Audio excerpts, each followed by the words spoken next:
Assalamualaikum warahmatullahi wabarakatuh. Berjumpa dan bertemu kembali sahabat ya. Oi, komandan yang rindu komandan ini ya, Bapak Kumis. Berjumpa bertemu lagi sama kita sahabat ya. Nah, ini pengocoran yang ketiga ya. Kemarin yang kedua kan menggunakan semi organik POC dimix dengan pupuk kimia. Sekarang itu pengocoran ketiga, saya itu menggunakan organik dimix dengan pembenah tanah. Nah, yakni organiknya itu PGBR gitu. Bentar, ini dia PGBR-nya. Ya Allah, tegaduk kok Pak. Astagfirullahaladzim. Cetak tegaduk kawan-kawan, guys. Nah, ini dia. Ini PGBR kan sudah diambil nih sahabat ya, separuh ya ke dalam drum itu buat ngocor. Ini saya kembangkan itu sekitar dapat berapa ya? 18 hari atau 20 hari ya. Ya alhamdulillah sudah matang lah. Nah, untuk PGBR ini ya kan, itu adalah perangsang pertumbuhan tanaman sahabat ya. Dari bahan utama atau bahan bakunya itu akar bambu. Nah, saya manfaatkan akar bambu di sini, ini banyak akar bambu sahabat ya. Jadi saya mengembangkan gitu.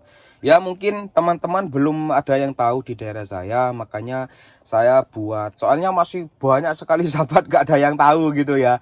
Nanti saya kasih ilmunya gitu. Biar manfaat lah ya. Ilmu itu memang mahal Pak, tapi lebih mahal lagi mengamalkan dengan penuh keikhlasan.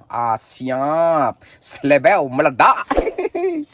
Ya, nah jadi di akar bambu itu sendiri sahabat ya, ini ya, ini ada yang namanya bakteri makhluk Allah yang menguntungkan masyarakat, menguntungkan pertanian ya.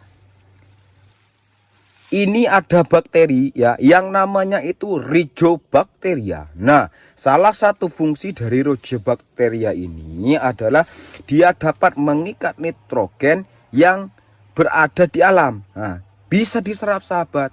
Sebenarnya di alam itu sudah ada lengkap makro, mikro, vitamin. Bisa diserap oleh tanaman ya. Akan tetapi mereka terikat oleh apa? Oleh molekul-molekul pestisida. Nah, aduh tuh ya. Gawat sahabat ya. Tapi ya gimana lah.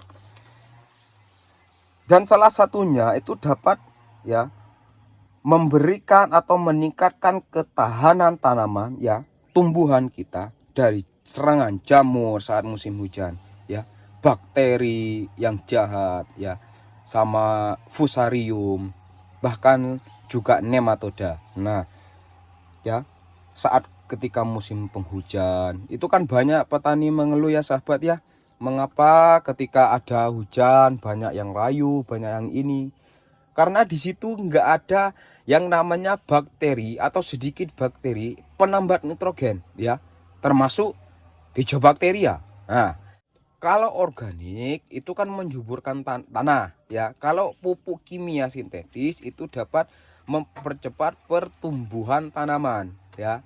Tapi dia akan juga merusak tanah kita ya. Nah, jadi bisa menguntungkan, bisa membunuh kita kalau kita nggak bijak ya. Oke.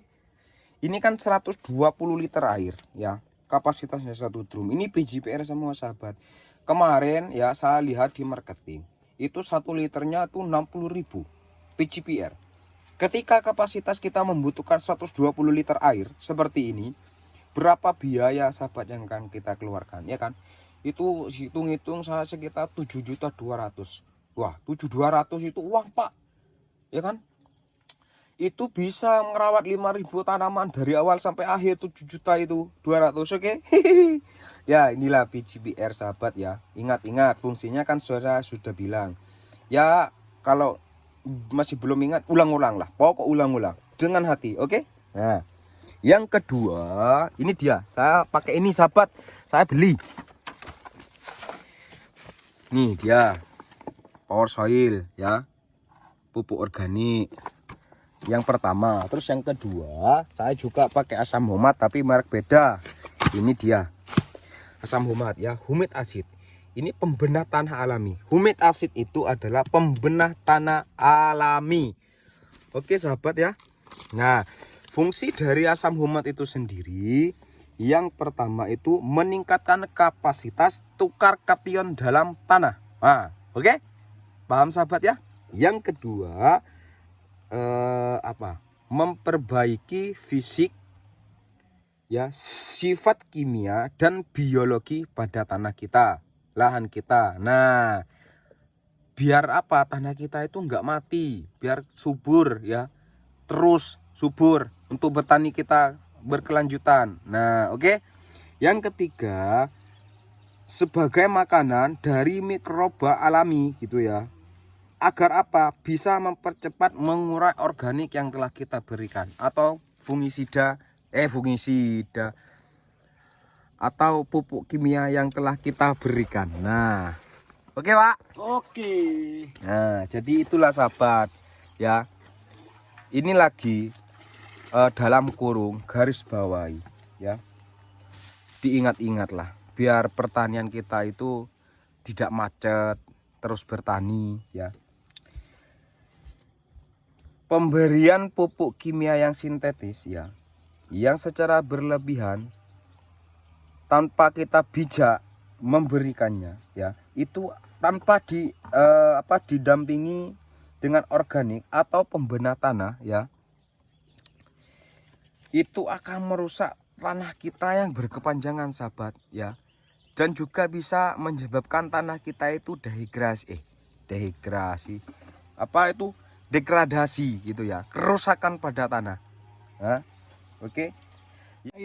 Janganlah Pak, kau, wah sahabat dia, aduh gembira sahabat mendengar saya seperti ini ya.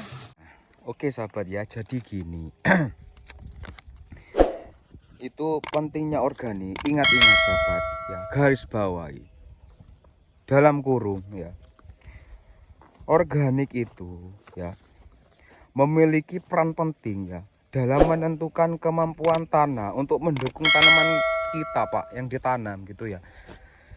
Jikalau kita doktrin terus dengan pupuk kimia ya, di feeling kita itu biar tambah subur, biar tambah tanaman kita itu bagus, itu salah ya. Justru dengan mendoktrin itu akan mengakibatkan tanah kita itu sengsara gitu, mati. Bukan begitu Pak ya? Oke. Betul. Ya, jadi ya rubahlah gitu ya. Dan organik itu ya mempunyai itu, yang pertama itu bahan perekat partikel tanah ya, memperekat partikel tanah gitu. Yang kedua, menstabilkan pH tanah. Meskipun di musim hujan terus berkepanjangan, intensitas hujan tinggi, pH tanah pasti drop. Akan tetapi kalau kita memberikan organik yang cukup, maka pH itu akan stabil sahabat. Jadi kalau pH itu turun, zat asam itu naik, pupuk makro atau mikro atau nutrisi yang telah kita berikan itu tidak terserap sempurna oleh tanaman ya, maka pH itu harus tinggi ya, harus stabil ya. Salah satunya itu bisa dengan dolomit, tapi dia itu signifikan. Yang kedua itu, yang paling bagus itu ya dengan organik ya. Yang ketiga itu mengikat unsur hara yang kita berikan atau yang dari alam. Itu tidak mudah lepas sahabat kalau kita sudah mempunyai banyak organik di lahan kita. Oke. Mengapa saya menggunakan asam humat pas ketika sudah tanam? Jadi gini, pas ketika pengolahan lahan itu sudah singkat, signifikat ya, malah sakit lagi saya 9 hari, gak bangun-bangun, gak ke lahan gitu ya. Padahal rencana itu sudah matang. Ya begitulah manusia, hanya bisa berencana sahabat. Yang menentukan itu yang maha kuasa. Bukan seperti itu Pak. Siap. Senggol dong Pak, senggol dong. Ya mungkin itu aja sahabat ya yang dapat saya sampaikan. Assalamualaikum warahmatullahi wabarakatuh.